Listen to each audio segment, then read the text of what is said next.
Bonsoir à tous.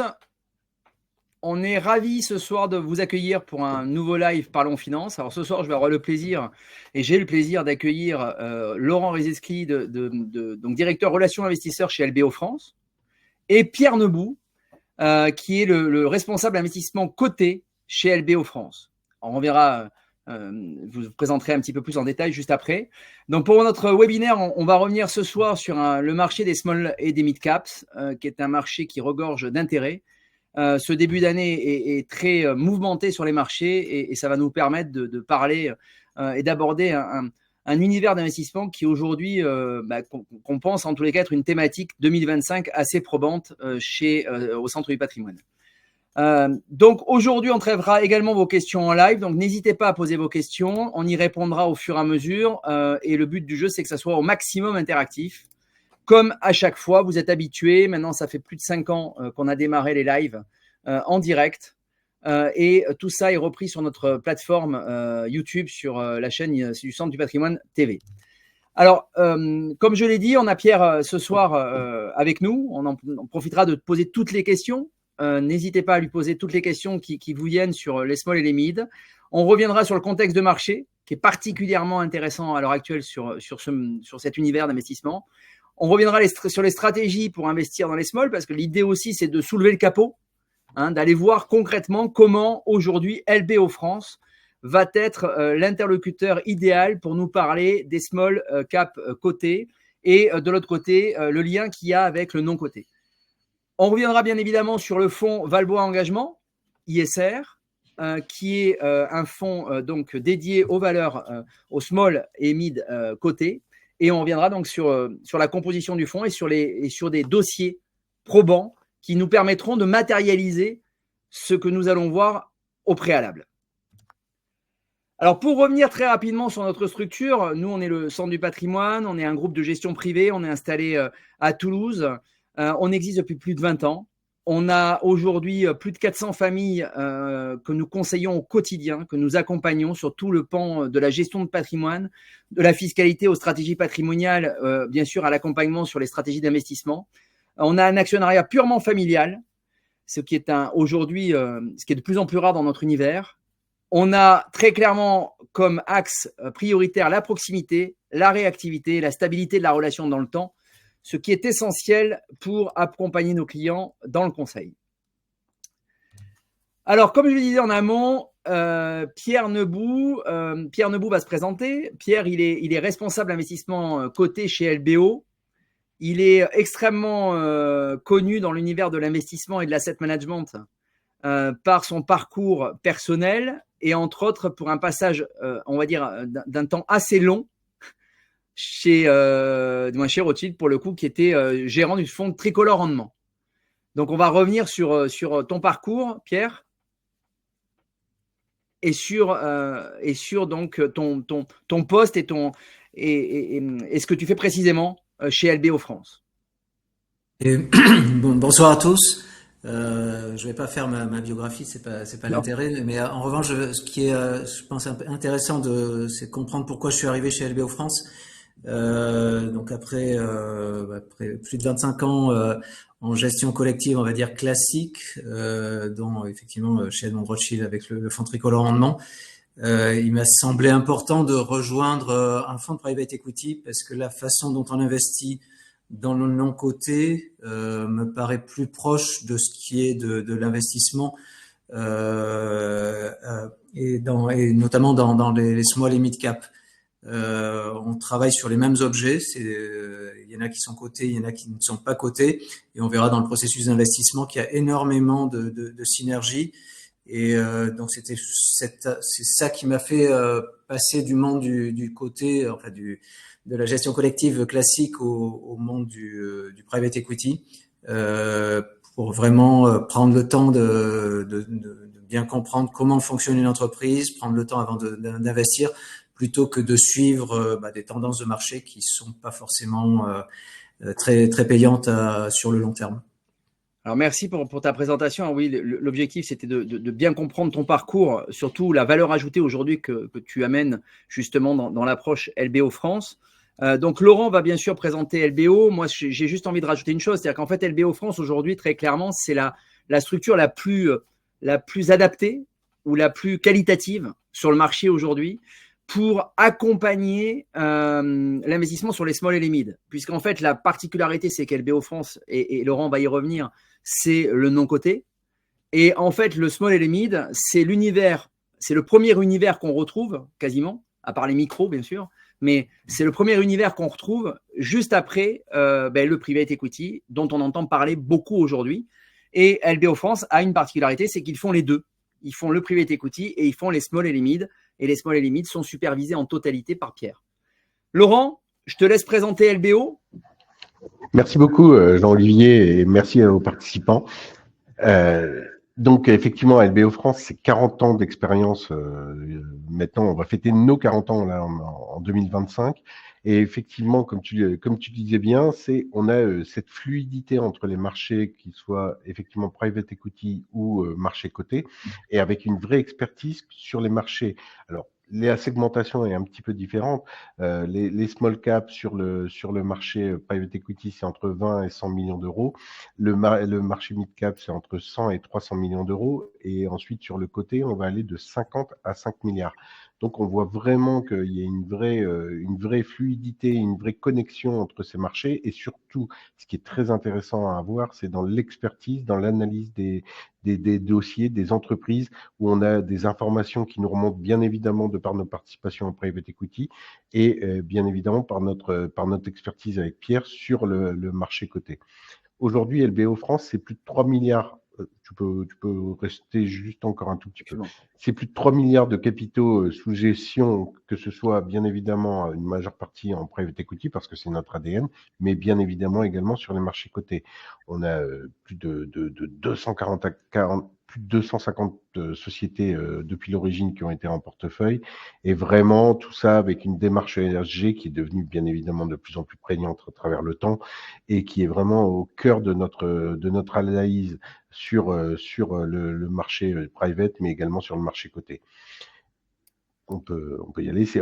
Tu parlais tout à l'heure d'entreprise familiale, nous c'est un peu pareil, hein. C'est quand même aussi une entreprise détenue avant tout, une entreprise indépendante détenue par ses partenaires. Et ce qui est très important, comme je le disais, c'est que quelque part on a vraiment cette fluidité de dialogue entre aussi bien le marché coté et le marché private equity.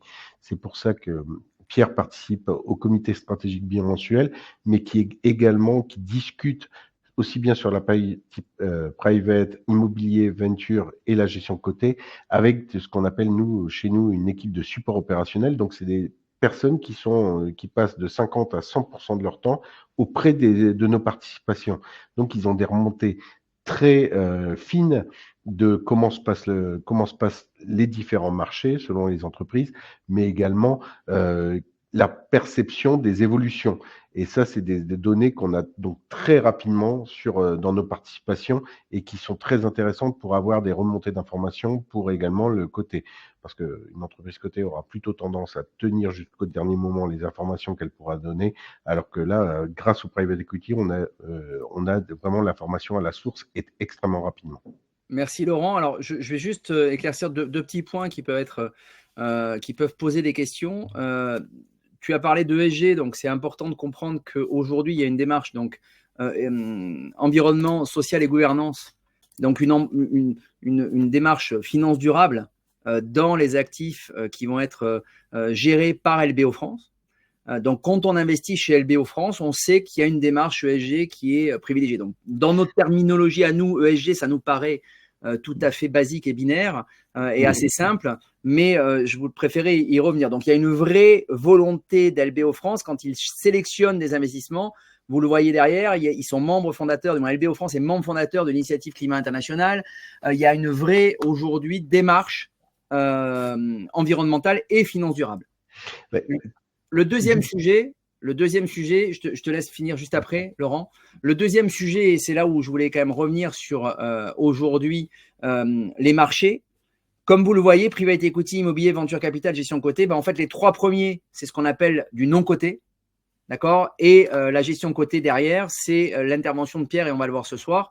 Et ça permet aujourd'hui de bien comprendre que justement l'expertise d'LBO France fait que ça va des marchés non cotés aux marchés cotés. C'est pluridisciplinaire puisqu'on est à la fois dans je veux dire ce qu'on appelle l'equity. Donc l'equity, c'est les actions. Donc des actions, c'est clairement on investit dans des sociétés et on prend des actions. L'immobilier, ça peut être autre chose.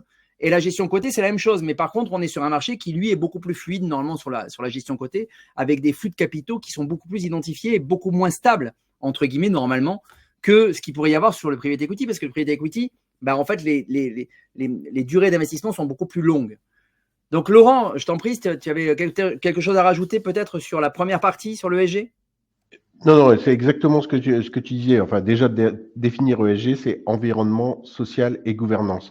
Et de par notre action en private equity et sur les marchés cotés, en fait, on a une grosse prégnance, nous, sur la gouvernance. C'est vraiment quelque chose qu'on analyse très fort et dont on a oublié de le préciser, mais on travaille beaucoup en capital transmission et en investissement majoritaire. Donc, on peut avoir un levier de création de valeur de par la gouvernance.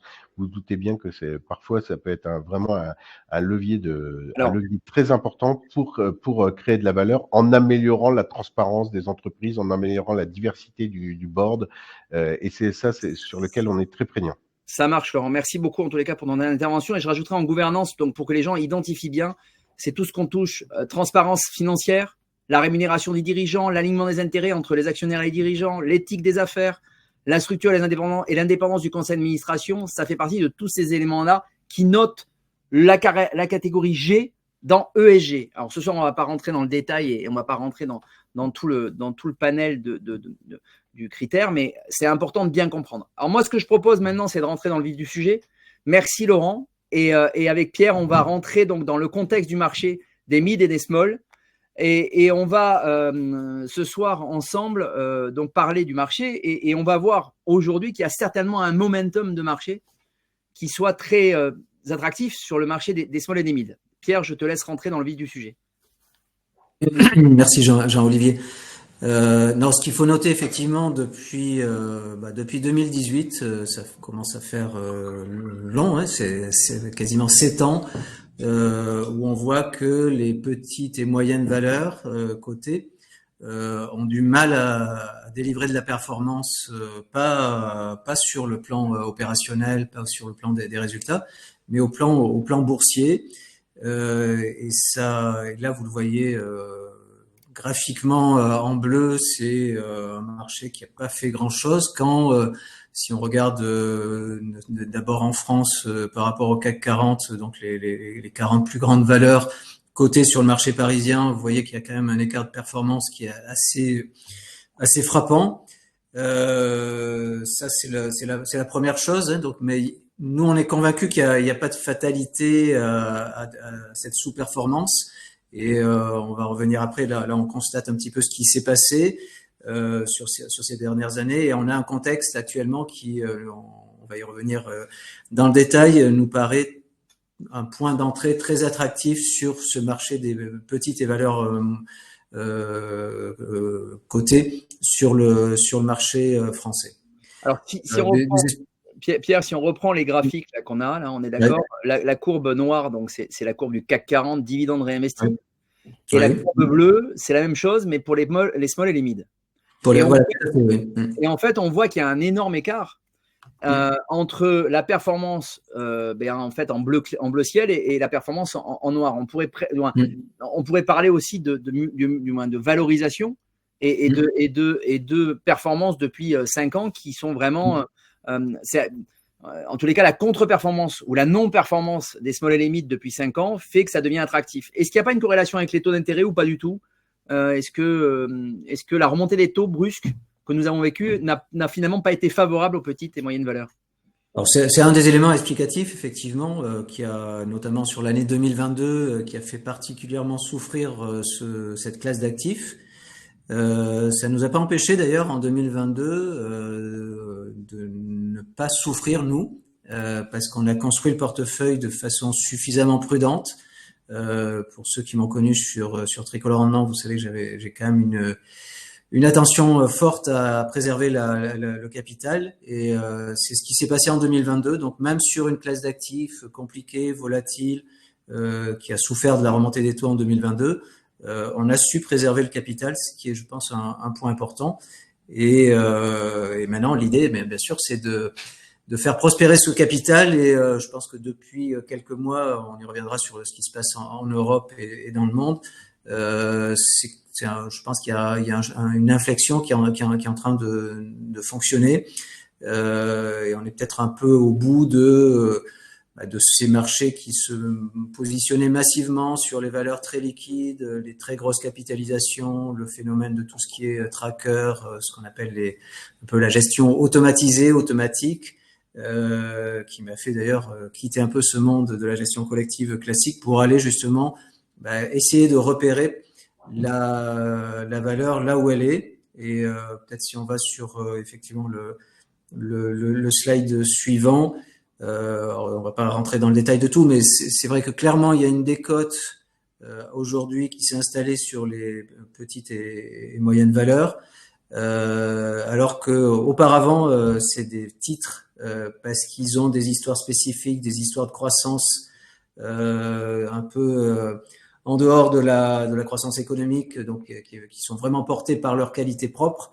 On a eu jusqu'au début des années 2010 un marché qui se traitait en prime par rapport aux grandes valeurs.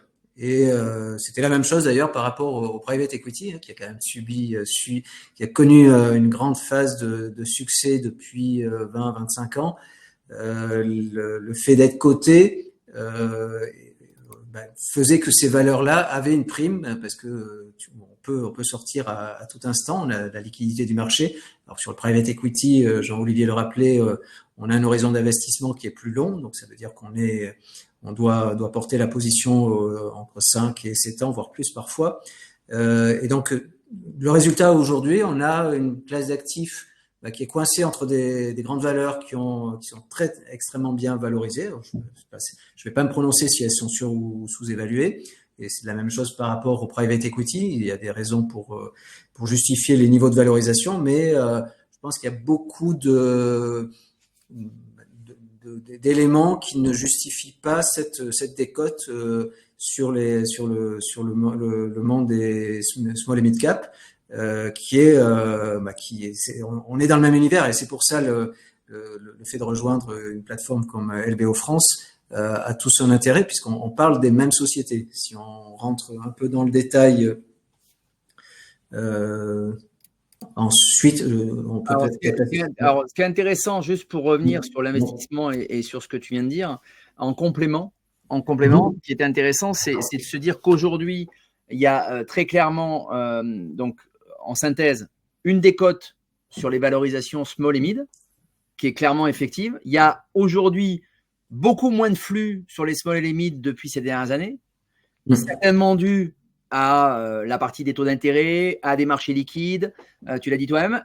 Le point sur lequel moi j'aimerais aussi revenir, tu en as parlé rapidement, mais c'est que aujourd'hui, très clairement, sur les small et les mid, c'est un marché qu'on qualifie de non efficient. Donc, oui, c'est important. Donc concrètement, comme c'est un marché non efficient, il y a une vraie valeur ajoutée de la gestion active par rapport à la gestion passive. Donc quand on est sur des gros titres, quand on est sur des grandes valeurs, sur des grandes sociétés, on peut, la gestion passive, après tout, aujourd'hui c'est compliqué de générer de la surperformance par rapport à l'indice sur du long terme. A contrario, sur les small et les mid, il y a une vraie valorisation et une vraie valeur ajoutée à passer par de la gestion active, et encore plus par des structures et des gérants comme Pierre et LBO France pour accompagner nos investisseurs au travers d'une classe d'actifs qui aujourd'hui est donc non efficiente et sur laquelle il y aura une vraie valeur ajoutée à chercher et donc à générer de l'alpha par rapport au marché et au benchmark qu'on peut avoir. Donc c'était là-dessus je voulais faire juste cette synthèse-là en complément et comprendre qu'aujourd'hui, après autant d'années délaissées, il y a très certainement aujourd'hui, de par l'inversion, l'inflexion, parce qu'on n'en a pas parlé, mais juste si on faisait un focus sur le début de l'année 2025, il se passe très très bien sur les small et les mid. Tout à fait, oui. Alors Jean-Olivier est beaucoup plus pédagogue et résume beaucoup mieux que moi ce qui se passe effectivement. Non, non, clairement, il y a, comme le dit Jean-Olivier, il y a une inefficience de marché. Moi, j'aime bien dire qu'il y a une faille de marché et sur ces small et mid cap cotés. Et d'ailleurs, c'est pour ça que je suis venu sur cette classe d'actifs. C'est clairement plus compliqué aujourd'hui de se dire d'arriver à faire de la performance sur des grands indices, parce que c'est des marchés qui sont extrêmement bien arbitrés. Là, on se retrouve face à des sociétés qui sont mal couvertes, sur lesquelles il y a peu de flux, et où s'installent effectivement des inefficiences de marché. Donc l'idée, donc c'est de faire, d'avoir un peu l'approche du private equity sur le monde du côté. Hein. Donc ça veut dire un peu comme tout doit le faire tout bon gérant, une analyse fondamentale poussée. Mais là, on doit le faire d'autant plus parce qu'il n'y a pas forcément beaucoup de recherche d'analyse financière de marché.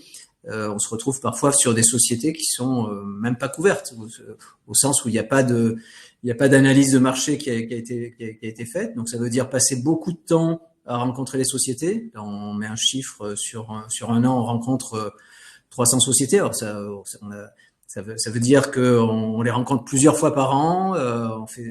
On essaie de bien comprendre comment ça fonctionne, donc avoir une bonne connaissance de la stratégie de la société, de son histoire, de son management. Le fait de capitaliser sur les expertises de LBO France, c'est simple. On est sur une plateforme où il y a déjà beaucoup de connaissances de cet univers-là. Les sociétés cotées, elles ont pu être non cotées, elles ont pu être même en portefeuille de LBO France, ça nous est arrivé.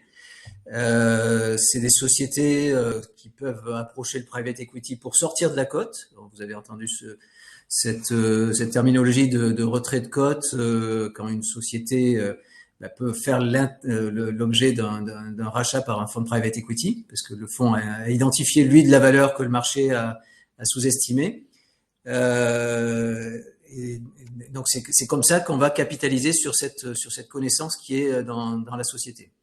Alors faire ce travail-là, ça nous oblige quelque part à être concentré déjà sur le seul marché français. Ça peut paraître très restrictif à l'heure où on parle de mondialisation, d'approche de marchés globaux. Nous, on prend un peu le contre-pied en se disant on préfère connaître parfaitement ou en tout cas au mieux les sociétés dans lesquelles on investit plutôt que de prendre du risque à aller sur des univers qu'on maîtrise beaucoup moins. Et en plus, on fait le deuxième contre-pied qui est de se concentrer sur une 20 à 25 valeurs. Généralement, la gestion collective, on va dire classique, a plutôt 50 à 100 valeurs. Donc, quelque part, vous prenez moins de risques en dispersant massivement le risque sur des petits morceaux enfin, vous émettez le risque, entre guillemets. Là, on ne prend pas un risque fort sur une société, c'est au contraire, on va s'assurer qu'on a bien compris, cerné le risque, ce qui nous permet quand on a des convictions fortes, de prendre des positions dans des sociétés en les exposant fortement dans le portefeuille. Alors moi, je trouve que l'approche chez LBO, et j'aimerais vraiment insister parce que vous êtes, je dirais, directement impliqué, mais moi je suis, aujourd'hui, dans l'approche que j'ai avec nos clients, LBO France, pour moi, c'est vraiment passionnant l'approche. Elle est vraiment, pour moi, très impactante parce qu'aujourd'hui, très clairement, vous avez une approche sur laquelle vous allez mettre au service du côté ce que vous faites en non-côté et inversement un peu pareil. Donc, dans le coup, l'un va servir l'autre et ça permet d'avoir de la recherche qui est quand même hyper bien documentée. Les small et les mid, c'est quand même un univers qui aujourd'hui, tu l'as dit toi-même, parce que ça, c'est pareil. Aujourd'hui, nos clients, quand on les rencontre, ils ne savent pas trop comment ça marche. Mais par exemple, aujourd'hui, je vais vous prendre un exemple. Si je vous avais en face, là, mais l'auditoire là, qui nous écoute ce soir, il faut qu'ils comprennent, par exemple, que pour aller rencontrer le conseil d'administration de Total ou d'aller rencontrer le conseil d'administration de LVMH, c'est pas possible. Donc, en fait, ou très dur. Donc, alors que là, en fait, vous êtes en lien direct avec les conseils d'administration et vous êtes en lien direct avec directement les directeurs, la direction. Et donc, ça permet aussi d'avoir une vraie transparisation de l'information. Et malgré tout, donc, quand vous investissez, c'est que vous avez coché toutes les cases et que vous avez tout vérifié. On est OK là-dessus, Pierre, par rapport à ça pour nos clients? Complètement, oui, bien sûr, oui. J'ai fait trop longtemps, effectivement, la gestion sur des grandes valeurs où Ah oui. mais c'était déjà passionnant, puis c'était une autre époque déjà. Là, clairement, pas plus tard que ce matin, on se posait une question sur l'exposition aux États-Unis d'une valeur qu'on a en portefeuille qui s'appelle Ipsos. Mm. On a appelé la société et on a fait le point sur deux, trois métiers que la société a aux États-Unis pour vraiment bien comprendre. On leur a pas demandé si ça allait bien ou mal se passer. Ça, c'est à nous après à faire le jugement. Mais déjà, c'était de bien comprendre ce qu'ils font exactement aux États-Unis, quelles sont leurs relations avec le gouvernement, les agences fédérales, etc., pour pouvoir prendre notre décision ou enfin, pour être confortable avec la position qu'on a dans le portefeuille. Donc ça, c'est clairement, on n'est pas intermédiaire. On va chercher l'information à la source, c'est-à-dire dans l'entreprise. Et on se fait challenger. Tout à l'heure, Laurent a montré un peu l'organisation, ce fameux comité d'investissement qu'on a avec le monde du private equity, avec nos collègues. Donc vous voyez sur la gauche, là, il y a le président Robert Dossin, la CEO Stéphanie, il y a le responsable Thomas du Midcap, LBO Midcap. Concrètement, ce qu'on fait quand on a une idée d'investissement, on leur dit, vous, si vous étiez confronté à cette société pour la racheter, est-ce que vous êtes convaincu par ce qu'on vous a expliqué? Donc là, on se fait challenger, hein, et c'est pas du marketing. On a vraiment, on va dans le détail du compte de résultat, du bilan. On nous pose des questions. Si on a du mal à répondre, l'idée c'est pas de rendre une copie parfaite, hein, c'est de se dire, moi c'est ça que je vais chercher. S'il me pose des questions que je me suis pas posées, c'est ça qui m'intéresse. Et donc là, on va recreuser le dossier, on reviendra en reparler. Et puis surtout, ce qu'on a découvert au fil de l'eau de ces réunions, c'est que ils nous ont dit, nous on connaît pas ce secteur, mais en revanche va voir sur la plateforme LBO France, et il y a un tel qui a beaucoup travaillé sur ce secteur, et il te donnera des informations, ou encore mieux, il va nous dire, dans une des participations, on a un des directeurs qui a travaillé 5 ou 10 ans dans la société que vous regardez. Il sera plus à même, lui, de vous donner de l'information. Donc il y a vraiment un réseau d'experts internes et dans la proximité de LBO France qui nous apporte énormément d'informations. Quand j'étais chez Edmond Rothschild, j'avais ni le temps de faire ce travail-là parce que j'étais sur beaucoup trop de valeurs. D'où l'importance d'avoir un portefeuille concentré, et j'avais pas accès à ce réseau d'experts, ou alors c'était des réseaux d'experts payants qui n'étaient pas forcément les plus efficaces. Okay. Donc là, il y a une vraie richesse quand on parle de synergie, elle est concrète tous les jours. Ok. Ce que je te propose, c'est pour le coup, alors si on va juste revenir là-dessus, ça c'est important de comprendre comment ça fonctionne, puisque LBO France à chaque fois va renforcer la gouvernance et accompagner les entreprises pour la transition climatique. Donc ça, on en a parlé tout à l'heure en amont sur le fameux ESG. Très clairement, LBO est engagé par rapport à ça, et c'est important de bien le préciser. Oui, alors comme si on revient juste avant, peut-être non, mais on peut rester là, oui, parce que le travail qu'on fait d'identifier des sociétés qui nous paraissent avoir un bon business model, une valorisation qui est pas totalement reflétée par le marché, ça, je pense que n'importe quel gérant ou investisseur particulier va faire ce travail-là. Nous, on va aller un cran au-delà, et de la même manière que, comme le disait Laurent tout à l'heure, on accompagne les sociétés sur la durée. Quand on a décidé d'investir, parce qu'on a coché, on va dire, toutes les cases, c'est qu'également on a repéré des leviers d'inefficacité ou d'inefficience. Ça peut être par exemple la gouvernance, et c'est pour ça que pour nous le travail sur la gouvernance est critique, il est capital.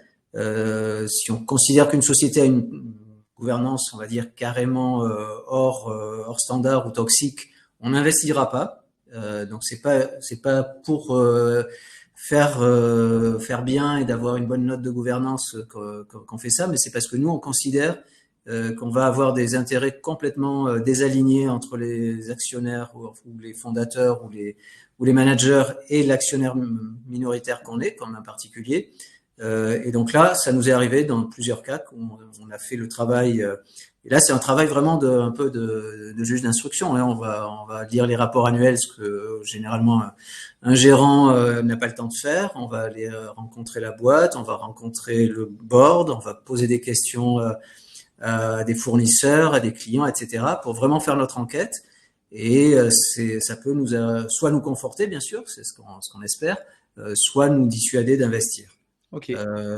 On va faire un travail après de suivi de la gouvernance. Je veux dire, on les suit de très près, parce que nous, on est convaincus que meilleure est la gouvernance, meilleure dans le moyen long terme la performance sera. Et sur la transition climatique, c'est la même chose. C'est pas par obsession environnementale qu'on fait ça. Bien sûr, ça contribue, c'est une bonne chose. Mais on est convaincu que les sociétés qui ne font pas ce travail de transition seront in fine pénalisées, soit parce qu'elles seront plus adaptées à leurs demandes, ou elles auront des effets négatifs qui pèseront sur les sociétés. Donc là, on est là pour les accompagner. On a une équipe ESG qui est très compétente et qui nous accompagne dans ces dialogues. Ok, je te remercie Pierre. Donc je te propose là de rentrer dans le vif du sujet. Dans le vif du sujet, on y est rentré, mais dans le capot, on soulève le capot et on va regarder donc un fonds Valbois Engagement ISR, et on va là pour le coup rentrer à la fois sur la stratégie d'investissement et comment ça se fonctionne, et on va regarder des dossiers. Comme ça permettra très clairement à nos clients de comprendre comment ça se passe au quotidien chez LBO France. Ok.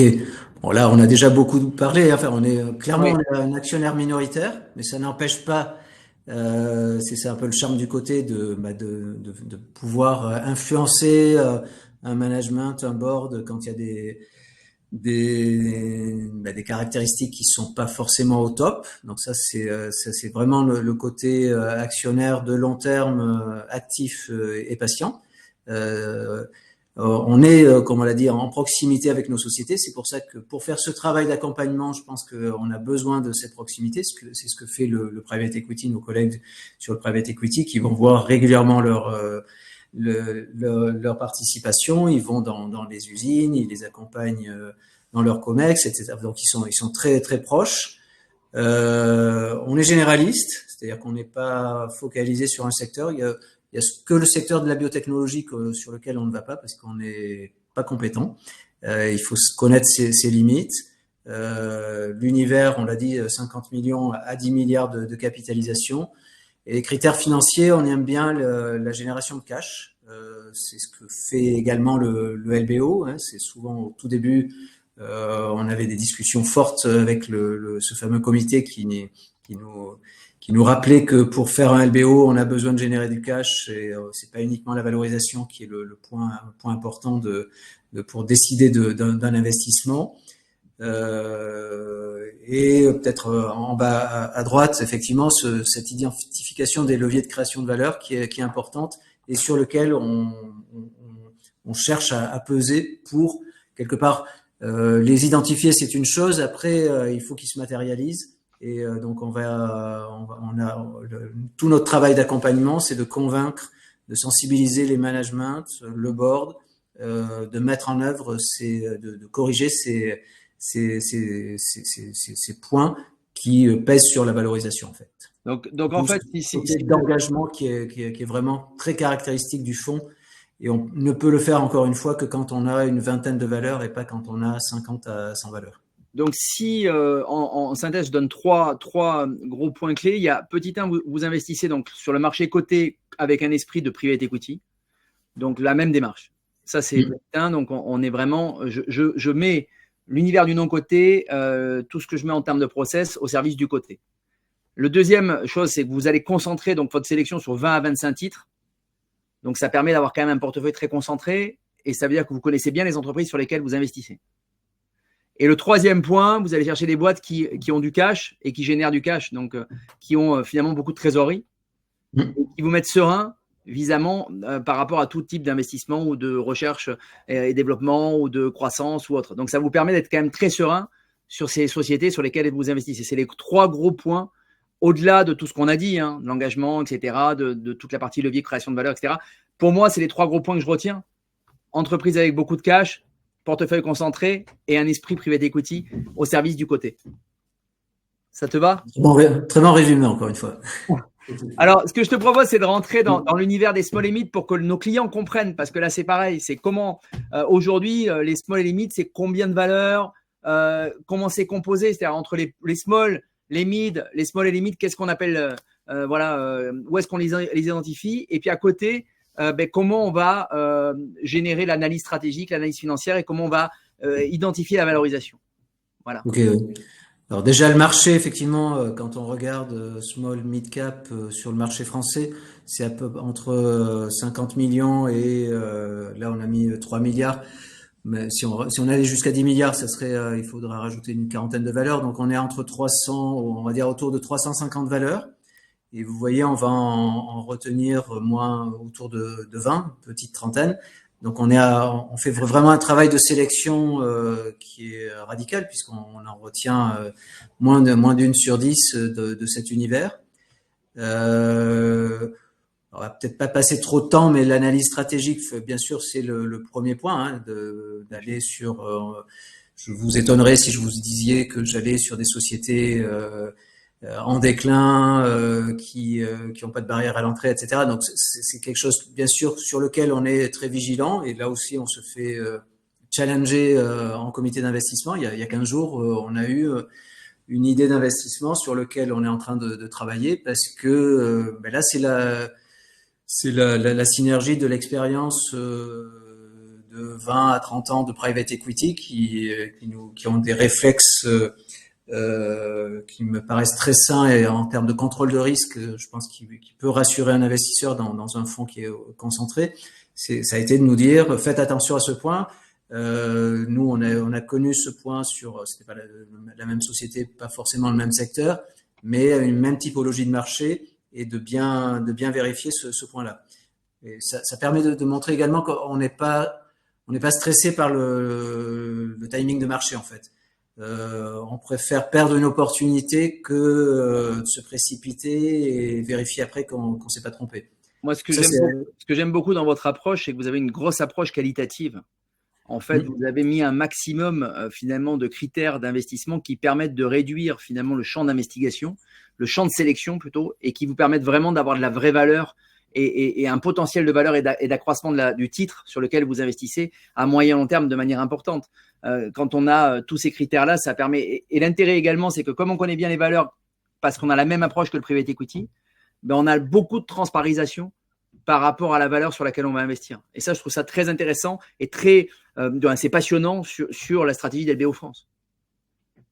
Et ça nous permet, il pourrait y avoir un biais, c'est de tomber amoureux de ces valeurs, bien sûr, de se dire, c'est pas moi qui ai tort, c'est le marché. Non, enfin, on a ces garde-fous de ce comité parce que on interagit bien sûr au moment de l'investissement, mais bien sûr sur la vie du portefeuille.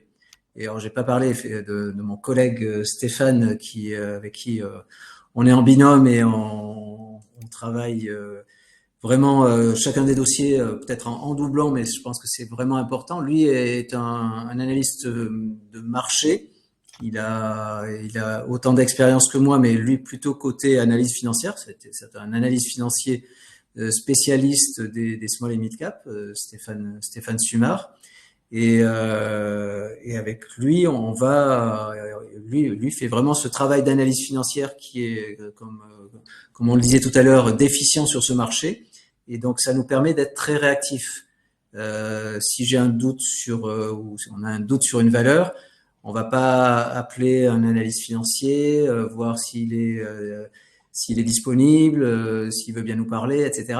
Là, on fait le travail nous-mêmes, en fait. Alors c'est exigeant, hein, on a des modèles sur une centaine de valeurs pour en retenir, même si on en a que 25 en portefeuille. Mais on a des modèles également sur des valeurs qui pourraient être rentrées en portefeuille. Et quand on a un choc de marché ou un choc sur une valeur, on va regarder si on s'est trompé, si au contraire c'est le marché qui se trompe. Et ça permet de prendre des décisions assez rapidement en fait. Ok. Ce que je te propose, Pierre, c'est de rentrer pour le coup dans les valeurs. et de regarder très clairement. Premier investissement, c'est Boiron. Ouais. Tu peux nous donner les points de Boiron, les points essentiels. Pourquoi Boiron? Alors Boiron, vous le connaissez tous avec l'oscillococcinum, c'est le leader mondial de l'homéopathie. C'est une valeur qui a beaucoup souffert de l'arrêt du remboursement de ces médicaments, si c'en est. Ça, c'est pas à nous nous investisseurs de prendre parti sur ce sujet. Ce que j'aime bien dans, entre guillemets, cette histoire, c'est qu'on a mis extrêmement de temps avant d'investir. On a eu un peu de chance parce qu'il y a eu, dans les semaines qui ont suivi, une OPA, mais c'est pas ça que je veux illustrer, mais surtout, on a commencé la stratégie début 2021. On a passé notre temps à rencontrer la société, donc au moins 4 à 6 fois par an.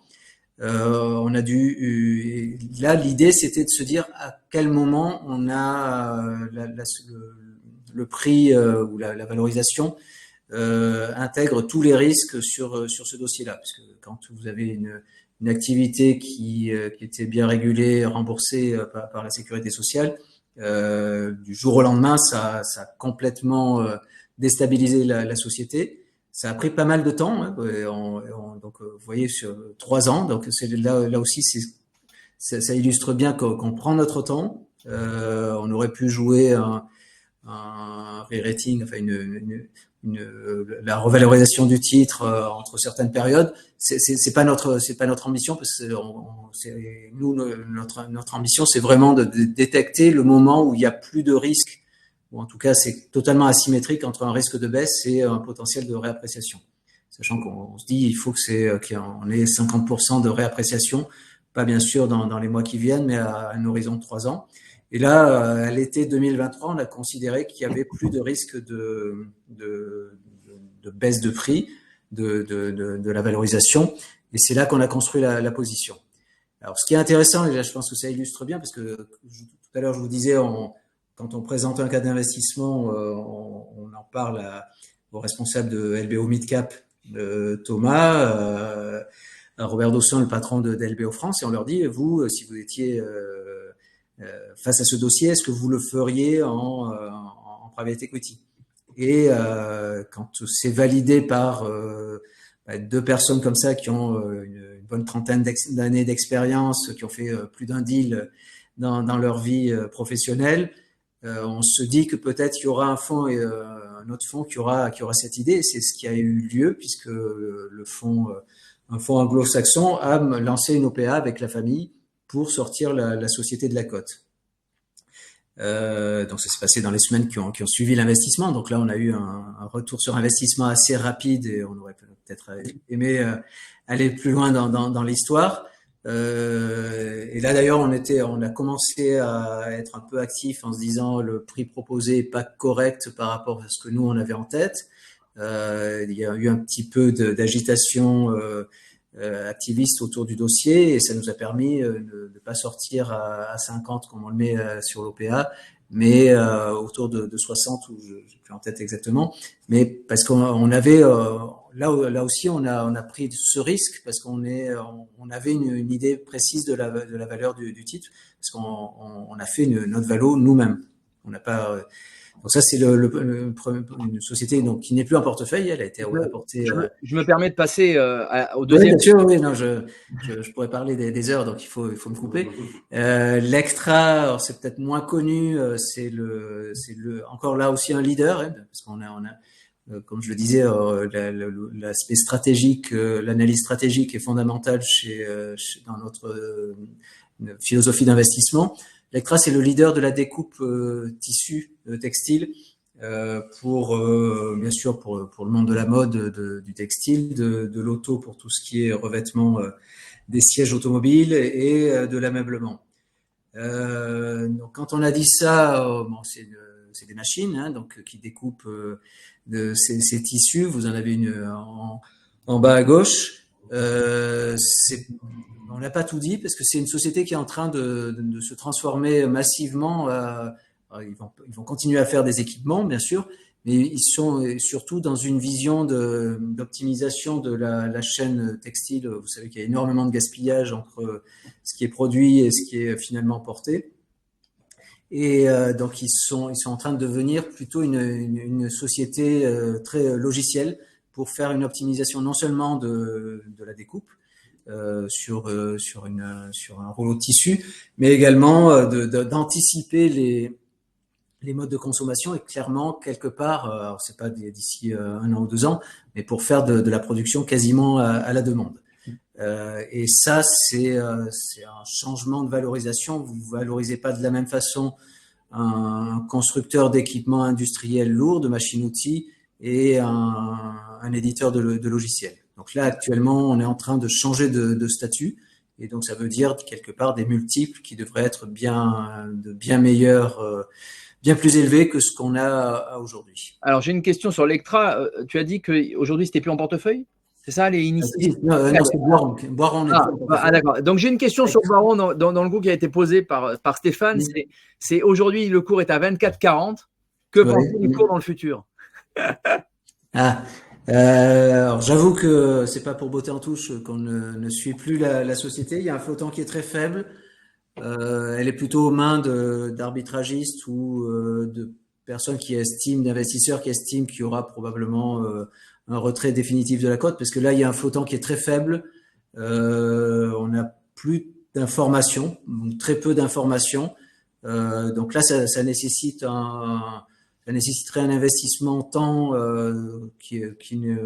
déjà on passe beaucoup de temps sur des sociétés qui communiquent, mais là on a quasiment plus d'informations qui est communiquée par la société. Donc sur ce genre on a décidé de ne plus regarder la société en fait.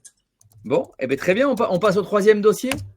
Pour le coup, énergie, oui, c'est peut-être, ça peut paraître curieux, de la radio. Tout à l'heure, je disais, on regarde pas des secteurs déclinants. Pourquoi on regarde cet acteur-là?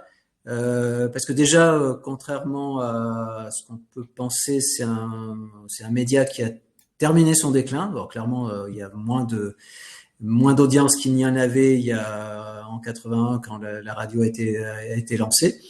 Mais néanmoins, il y a un socle d'audience qui est totalement stabilisé. C'est un média qui est très réactif, sur lequel on communique en période de crise. Donc, il y a un côté aussi un peu contracyclique.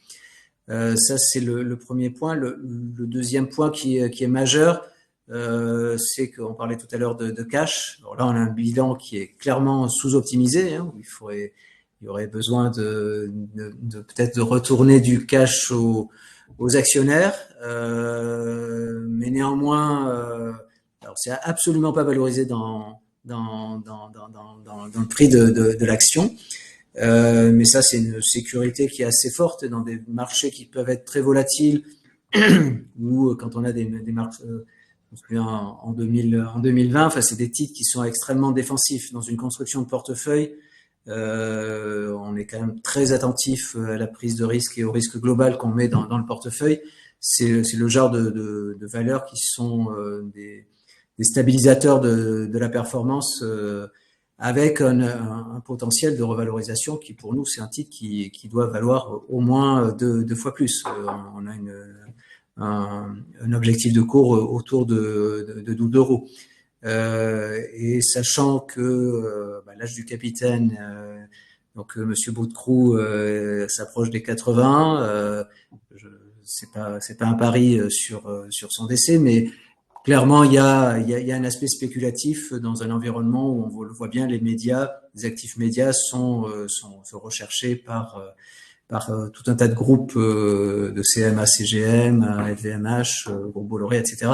Donc on a des actifs qui ont une grande valeur, mais qui sont absolument pas reflétés par le cours de énergie. Donc aujourd'hui, la stratégie, c'est de se dire on investit sur énergie, on vise finalement un rachat par un grand groupe à court moyen terme, de par l'âge du capitaine. Donc c'est une stratégie, en tous les cas, ça fait partie des stratégies complémentaires et intéressantes. Il y a une question qui a été posée sur le flottant. Quand on parle de flottant très faible, juste je fais une petite parenthèse pédagogique, il y en a pour 2 secondes, ça veut dire que le nombre d'actions d'un titre d'une société sur le marché, que ce soit à l'achat ou à la vente, est très faible, est très réduit. Ça veut dire que c'est pour ça qu'on parle de flottant. Donc, d'ailleurs, quand on parle de flottant sur le CAC 40, on dit toujours qu'il faut comparer par rapport au flottant et qu'on ramène le flottant pour comparer toutes choses égales par ailleurs. Hein, c'est comme ça que ça fonctionne. Donc, je faisais juste cette parenthèse pédagogique pour bien comprendre. Alors, on fait. Dans le cas de Energy, par exemple, je te coupe, mais le fondateur, Monsieur Boutkrou, a plus de 80% du capital. Donc, ça veut dire qu'il y a moins de 20% qui peut se traiter quelque part. Ok. Très intéressant. Ce que je te propose, c'est de finaliser ce webinaire sur la performance structurelle donc du fonds et la surperformance plutôt structurelle du fonds par rapport aux indices. On parle souvent par rapport aux indices. Donc, Valboa Engagement par rapport au CAC Small et au CAC Mid and Small, qui sont les deux indices, les deux indicateurs. Et là, on voit qu'il y a clairement de la surperformance sur la durée. Alors, la première chose, déjà, pour être honnête, on a repris la gestion là de ce fonds-là exactement fin 2022. Donc, tout ce qui est avant, c'est pas de notre ressort, mais néanmoins, ça illustre bien ce qu'un fonds dans une période, on va dire, plus normale, un fonds de small et mid cap, et en plus, il avait été très bien géré, peut générer de la surperformance assez significative par rapport aux indices, que ce soit les small et mid cap ou le CAC small. Et encore plus par rapport au CAC 40 si on l'avait mis. L'autre point, si on regarde depuis le lancement de la stratégie chez LBO France, comme je le disais déjà, la prise de risque, parce que vous voyez que là c'est un fonds qui a été probablement à l'époque géré avec un peu une prise de risque à mon avis un peu excessive. Comme je le disais tout à l'heure, dans une phase compliquée comme 2022 où le marché et nos concurrents, on va dire, on fait entre moins 15 et moins 20, on a fait 0. Alors ça ne veut pas dire que c'est un produit structuré avec une garantie du capital, clairement pas, mais que la gestion du risque dans ce genre dans cette stratégie est quelque chose de lequel on a une vigilance très très forte. Et ça, je pense que c'est un peu l'esprit du private equity de correctement gérer la prise de risque. Peut-être plus en prospective. Enfin, ce qui se passe depuis le début de l'année, je pense que c'est quand même assez majeur. Je pense je laisserai après le temps aux questions, bien sûr. Entre la perspective d'un armistice en Ukraine, quoi qu'on en pense, ce qui se passe aux États-Unis, là aussi, c'est pas un jugement, mais on voit que les marchés américains sont quand même en baisse autour de 5% depuis le début de l'année, quand les marchés européens sont en hausse de 10%. Ce qui s'est passé en Allemagne avec les élections et la perspective d'une coalition qui va être peut-être moins stricte sur la dépense publique, c'est quelque chose qui est majeur et qui va entraîner il va faire, je le pense, sortir l'Europe par le haut. Ça veut dire plus de croissance, c'est pas négligeable, hein. C'est vraiment pour moi un tournant majeur. Et pour les small et mid cap qui sont clairement très domestiques au sens européen, elles vont en bénéficier très très fortement. Donc ça je pense que ces deux points-là, la perspective d'armistice qui a collé quand même une prime de risque, enfin qui a pesé sur les valorisations européennes depuis 2022, qui a l'instabilité politique qu'on a connue en 2024 avec les élections européennes, la dissolution en France. Et la sortie par le haut par les Allemands, hein, merci à nos amis allemands. Je suis convaincu que c'est un environnement qui va être très favorable pour les actions européennes et particulièrement pour les small et mid cap qui sont clairement très très décotés. Je te remercie Pierre en tous les cas. Alors pour conclure et finir, moi je vais faire juste un focus. Donc si ce fonds-là vous intéresse, rapprochez-vous de nos équipes, hein, que ça soit au travers du Centre du patrimoine ou d'Epargnissimo. Vous retrouvez donc bien évidemment, on a à disposition ce fonds quasiment dans tous les contrats et dans toutes les compagnies. Aujourd'hui, vous connaissez mon appétence pour les small et mid. C'est clairement un univers d'investissement passionnant. Pierre, je pense ce soir, a vraiment déroulé tout l'étendue du savoir-faire, de son savoir-faire et du savoir-faire de LBO France. Je pense que vous avez compris la vraie valeur ajoutée. Il y a très peu de questions, on y a répondu. Je pense qu'on était assez clair. N'hésitez pas à en poser là avant qu'on coupe. Juste, je rappelle que ce webinaire va être disponible sur notre plateforme, donc YouTube, Centre Patrimoine TV. Vous retrouverez bien évidemment sur tous les réseaux sociaux. N'hésitez pas à nous contacter, bien sûr en direct. Toute l'équipe se tient à votre disposition pour y répondre. Et on pourra même interroger, bien évidemment, Pierre ou Laurent au travers d'LBO France si demain vous aviez des questions complémentaires. On vous remercie beaucoup pour l'écoute. Merci Pierre. En tous les cas, on voit qu'il y a des pouces qui sont levés, donc c'est-à-dire que nos auditeurs sont heureux. Je vais lancer un sondage juste sur le fait est-ce que vous êtes ou pas satisfait du webinaire, mais vu que j'ai que des pouces, ça va certainement être oui, bien évidemment. On est ravis de vous voir régulièrement, ravis de vous accueillir, ravis d'accueillir vos questions. Et on vous dit à très très vite. Voilà, on n'a que des clients ce soir satisfaits de ce webinaire. On est ravis. Merci Pierre. Merci Jean-Olivier. Merci Laurent. Merci beaucoup. Merci à vous. Pour votre temps passé avec nos clients. Nous sommes ravis et on vous dit à très très vite. Et merci à toi Jean-Olivier. Merci, à très vite. Au revoir.